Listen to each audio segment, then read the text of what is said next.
What up, homies? Uh, Today I'm gonna talk about the assaults on COs, which I had a couple that were sort of back to back. One was a knife, one was my hands.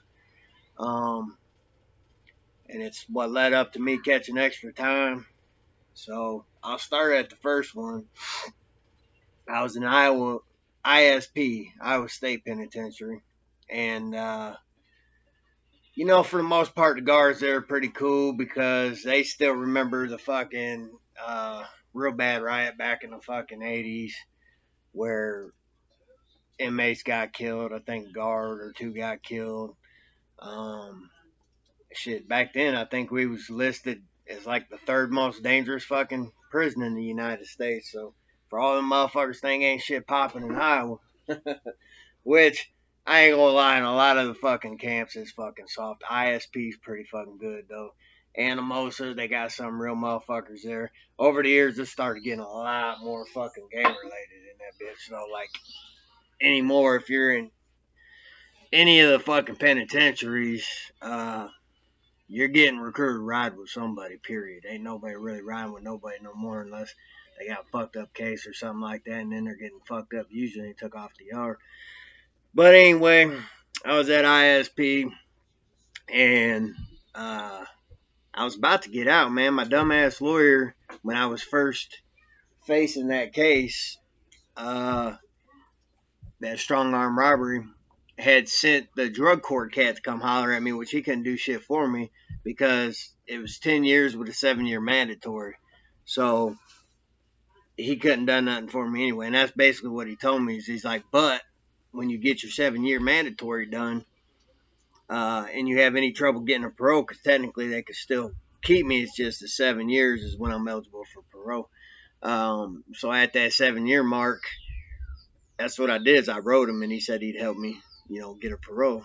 Well, I had just got the damn letter saying that, basically I was getting it. You know what I mean?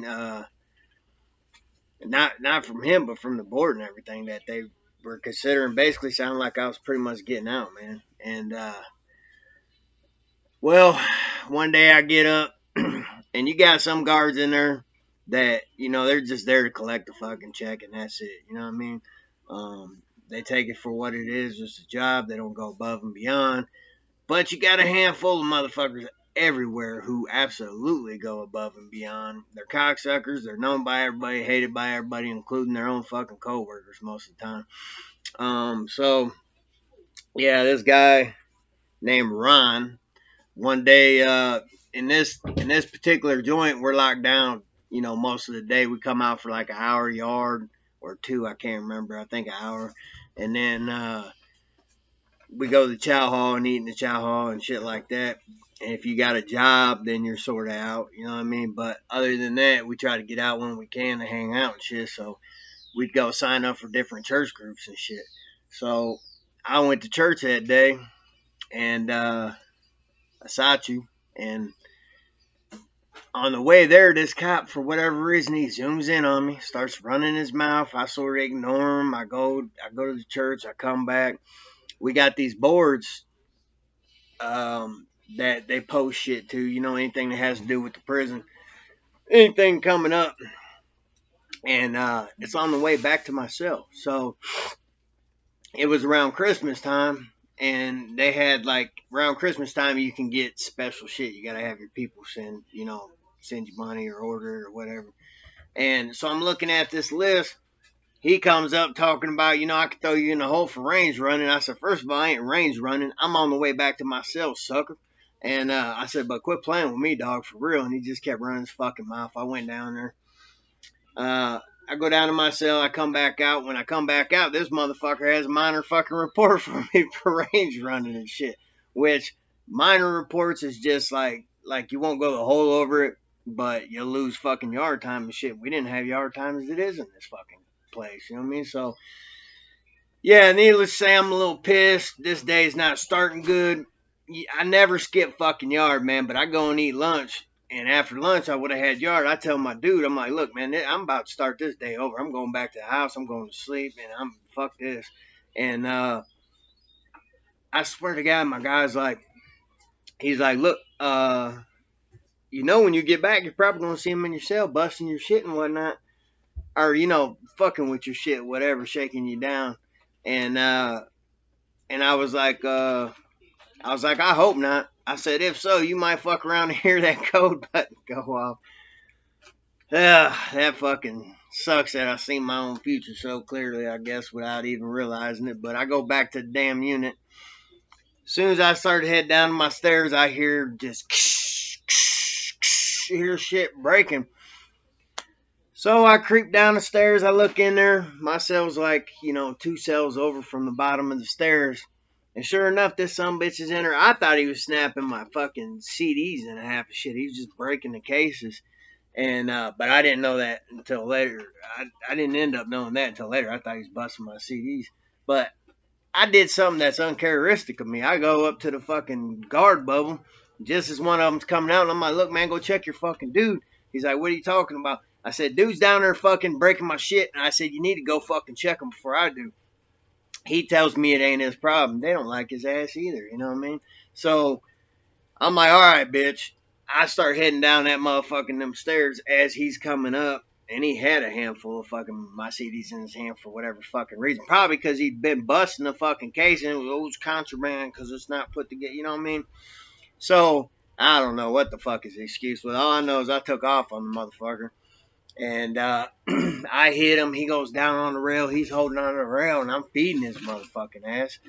And eventually, at some point, the fucking texts come in, and they're yelling at me to stop. And I'm like, fuck you. They're not really doing anything to stop me. So I just kept whooping the motherfucker till they finally came over and grabbed me.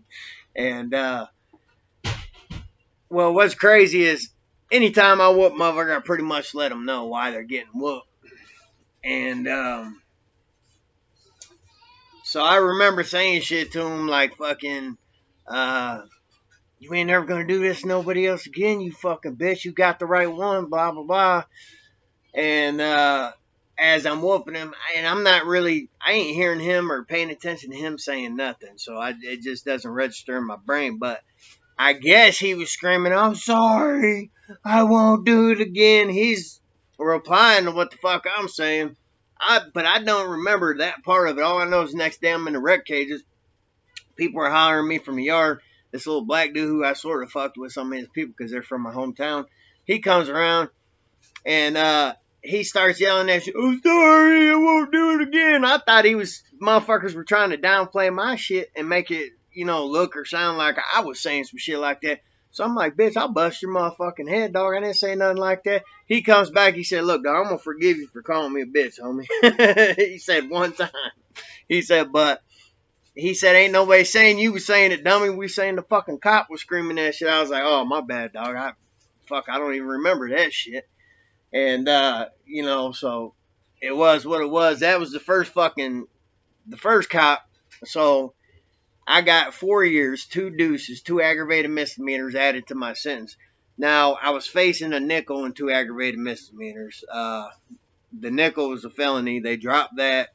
That was what I pled out to. They dropped the nickel and they gave me 2 deuces on top of the shit I was already doing. And they gave me 2 fucking years in the hole. So I'm in the hole with nothing but a fucking shower in myself, and a book and shit. And I don't come out for nothing because the shower's in myself. So, except every now and then they'll tell, oh, you're going to the infirmary. They only tricked me fucking once.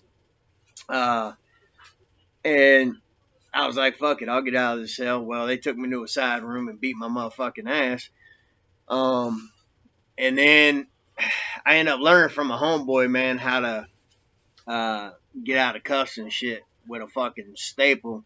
And you're not picking a lot, basically. You're just jamming that motherfucker. I ain't gonna put too much out there because, shit, motherfuckers still use that trick. But anyway, and that's it. They don't hit the safety. But I've seen it where they hit the safety a couple times, and I still got out that motherfucker. But, so, needless to say, next couple times they came to try to fucking play that shit, I came out of my shit, and fucking, I pieced the motherfuckers up, and they didn't get off so goddamn good, so they quit playing with me. So the rest of my 2 years in the hole was pretty peaceful. But after that, I had to do a damn program for violent offenders to get out of the hole.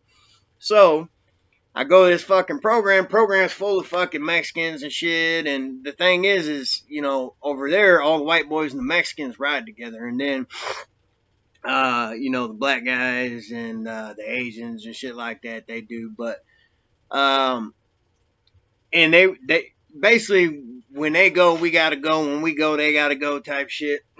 And, you know, my thing was, you know, my crew, we backed these motherfuckers from the streets.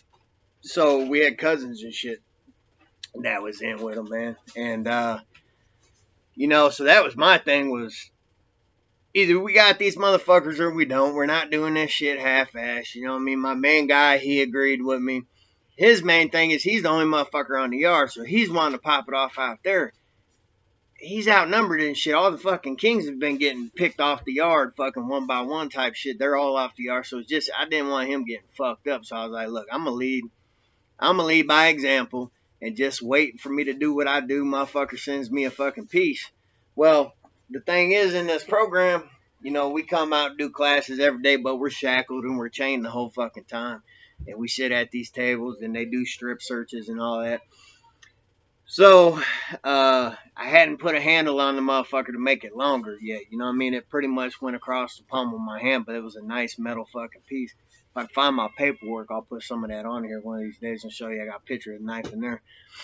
But, so like so many months in, then you come out of cuffs, and usually you come out of cuffs just like the last day or two of the program. Well, for whatever fucking reason, I think they anticipated, well, I know they did now, but, you know, anticipated some shit going down. They knew these motherfuckers was at war and stuff, and it was pretty even. I actually made it even. So anyway, we fucking, about a week early, they take us over to this other fucking building where we're all coming out of cuffs. Crazy thing, I will give them motherfuckers this. They all get out the opposition. They all get out the cell first. And we're cuffed until we get to this other building, but they're all in the front. So needless to say, they come out of cuffs first. So if they wanted to, they could have got us, man. And the thing is, you got to go through a strip search and all that. So what I ended up doing was I took my motherfucking knife and we got to keep our beds made. Well, I left a crease in my bed and my knife was folded up under that crease. So, you know, we do the whole shake down the nuts and all that old fucking. So, and then, you know, in this motherfucker, you had jumpsuits on, these fucking lime green fucking jumpsuits. So, neon fucking green. I start putting my shit on and get my jumper on, but I only get it on in my waist. I sit down and start putting my fucking shoes on like I'm tying my shoes. I flip that crease. It's on, you know, the opposite side from the door where the guards can see me and shit. So I flip that crease. I grab that knife and let's see if you can sort of see. I guess you can't. But anyway, I slip it in my waist. I stand up. I pull up my jumper, you know, button it. We walk out. They do a pat down. Well, the thing is, it was a flat knife. So even when they do the pat, they don't feel shit. There's no bullets there or nothing. We get over to the unit where we're doing the class. They're taking the cuffs off. Like I said, I give them props. They don't do shit. We're all kind of standing there looking at each other. They're telling us to sit down. So we sit down. Hey, tension is so motherfucking thick because everybody knows it. We've been getting into it nonstop in this motherfucker, waiting for this fucking day while we're in this fucking program. You know what I mean? In the middle of the night and shit. Out on the range, a lot of these motherfuckers.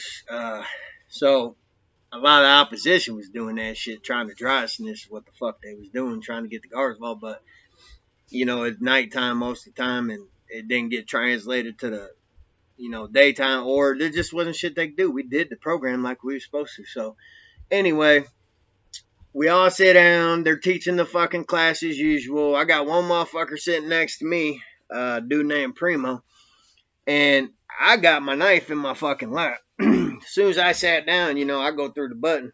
I got buttons all the way down. I go through that bottom button, pull that motherfucker out, have it sitting on my lap.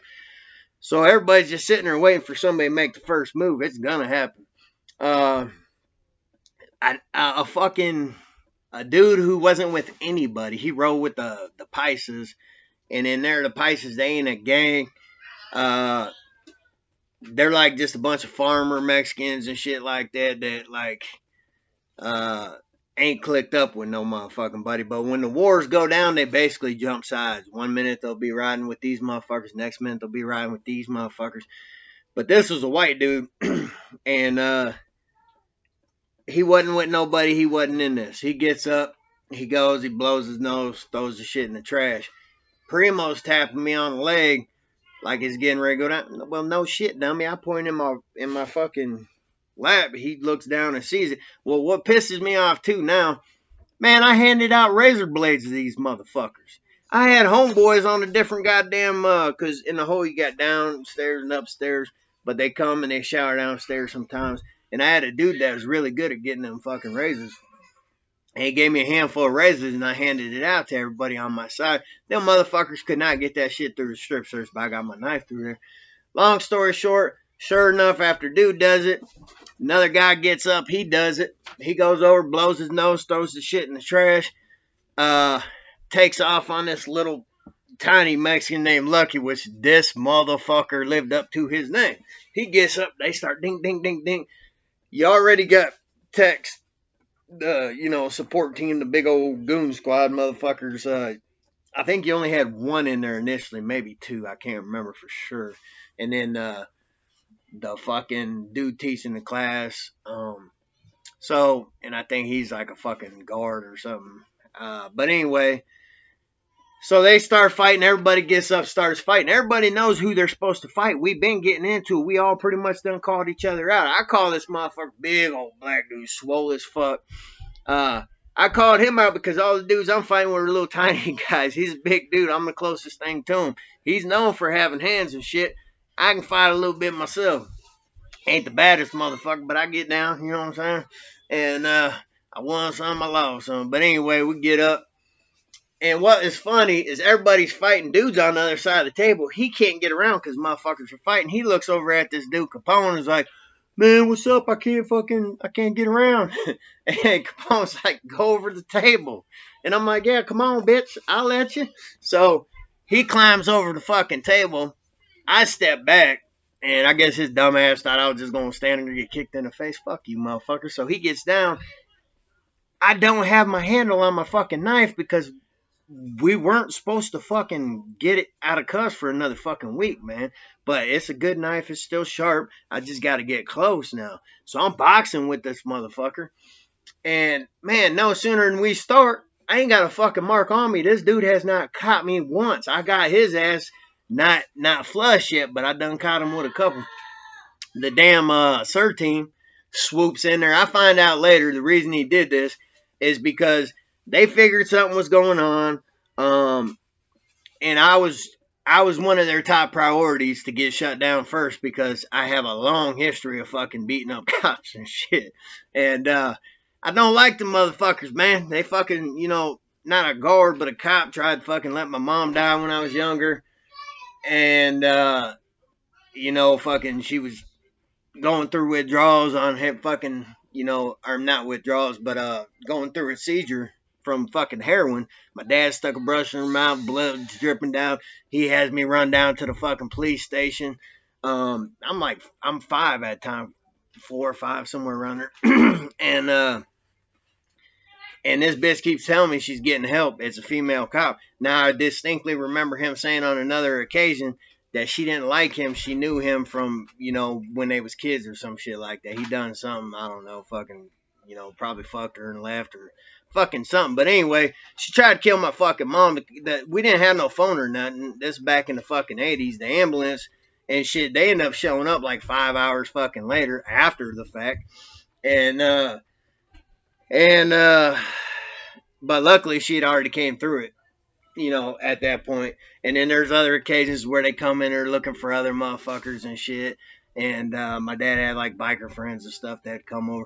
But anyway, so yeah, needless to say, I hated fucking cops. And so it translated to, the prison system and the jail system, even the juveniles. I was always fucking fighting them motherfuckers, man. Going all the way back to my first damn camp. So anyway, he knew this. He knew my fucking file. I'd been beating him up in county and everything, even before prison. So he snatches me up got me up under my arms. I can't lift this fucking arm right now. I just had surgery on it.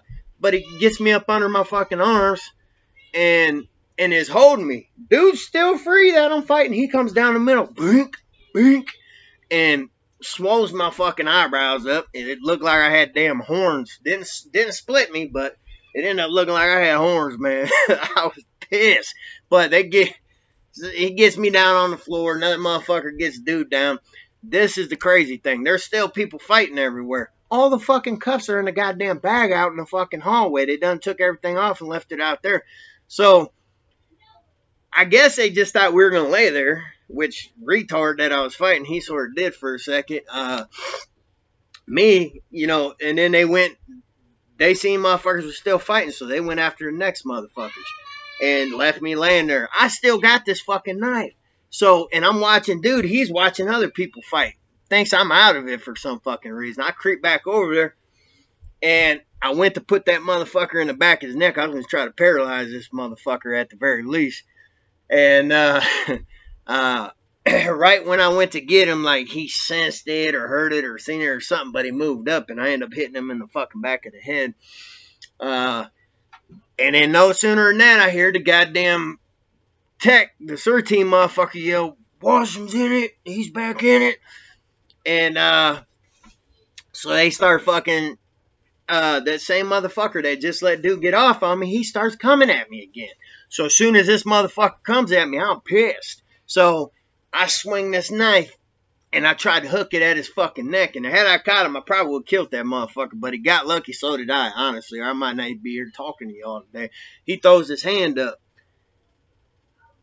As he throws his hand, boom. Hey, this motherfucker goes right through his fucking hand. And, like butter, this motherfucker goes, ah! And I don't think he knew he got stabbed. I think he just think he got hit real fucking hard. And it hurt so bad that he didn't want no more part of it. So he's like, fuck this.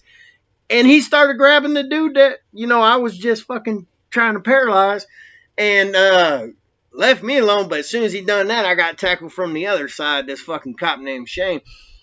So he tackles me down. Now you got motherfuckers, the SIR team and everybody just filing in this fucking room. They're spraying mace everywhere. Everybody's fucking choking this shit. They got fire extinguishers full of this fucking shit. And it's some special shit that sticks to every fucking thing. It ain't no regular goddamn mace. But when your adrenaline's pumping, you don't notice that shit. Most people, I don't. So anyway, they get me down, and no sooner he gets me down, that Shane dude, that cop, he's like, Washington's got a knife. He said in the report later on, it says he said he seen something shiny in my hand. No sooner than he said that, I slid it under the fucking table, and then so they pile on me and shit, and they're like, where's the knife? Where's the knife? Somehow they didn't see it fucking slide under the table, and they're looking, they don't. I was like, what knife? What the fuck are you talking about? Y'all got a knife? You know what I mean? And so anyway, at this point, it's pretty much over. They got everybody. They start pulling us out one by one, getting us in the shower, to get the mace and the blood and all that shit off. There's blood every fucking where, man. And it's mainly from, motherfuckers was swollen, had little marks and shit, but it was mainly from the fucking dudes I hit. So, and then they put me right back out there in that, sort of like a Supermax. Like I said, you got the shower in the cell, and all that shit is for the long-term hold time. Later on, not too long after that, motherfucker ended up escaping from out there, man. They didn't think motherfucker, they thought any person was too big to, get in this pipe chase. I wish the fuck I'd been able to do, just to have it under my belt, because that's me, the Sagas of Looney, man. I was always trying to, I loved my motherfucking, you know what I mean? I was building my repertoire on my story. It's just, that's what life is. Motherfucker, go hard or go home. You're going to do anything, make sure motherfuckers are talking about it. That's the way I lived, man. And so they get me out there. They come investigate me. They keep asking about this knife. I'm like, I don't know what the fuck you're talking about, blah, blah, blah. Long story short, I ended up getting 5-year sentence for it. I believe if I had admitted to it, or they found it, they really wanted to know how the fuck I got it through and where it came from, which is sort of a crazy story. And I never did tell them. But what was funny was, like, in my report and shit, it talked about another guy right after that, or was it right before? It was either right before or right after this lifer dude, who my guy got the pieces from. He had a knife just like that, and but he ended up fucking killing himself, and then they ended up finding the knife. And then later on, they ended up noticing it was the same type as mine, but I never told them nothing. They didn't know shit, and he was dead anyway, even if I wanted to, but I didn't. I never would have. But and they were all the way till I got out that motherfucker. They kept asking me, and I'm like, I don't know what you're talking about, dog. So yeah, that's the story of that, and that's how I ended up doing fucking motherfucking 14 years on what was supposed to be 7 on 10, and and after that, I had to do that fucking program again. I completed it, and they wouldn't let me back out on that fucking yard. They ended up sending me to another camp, and then that's another story down the road, and so on and so forth. I'll try to keep these motherfuckers as short as possible. But alright, till next time, y'all dig my stories, hit the like button. And like I said, all donations are appreciated. I cannot work right now. I got kids. Trying to get I got income tax getting ready to come, but fuck, I need to get on this fucking house. I had pipes break. It's just been a bad motherfucking year, man. But it is what it is. I ain't no goddamn beggar. Once I get back on, I've been working my ass off for the last 5 years now, doing good. Like I said, it's the longest stretch ever. Got own my own house. I don't give a fuck if it's a fixer up or not, sucker. Uh, hey, I'm doing all right, and I'll be back in the game. And when I am, shit, I'll be, donating to somebody else to fucking pay it for, whatever. But in the meantime, I hope you like my story and it was worth it and whatever. And it wasn't, you know what I mean? Till next time, peace.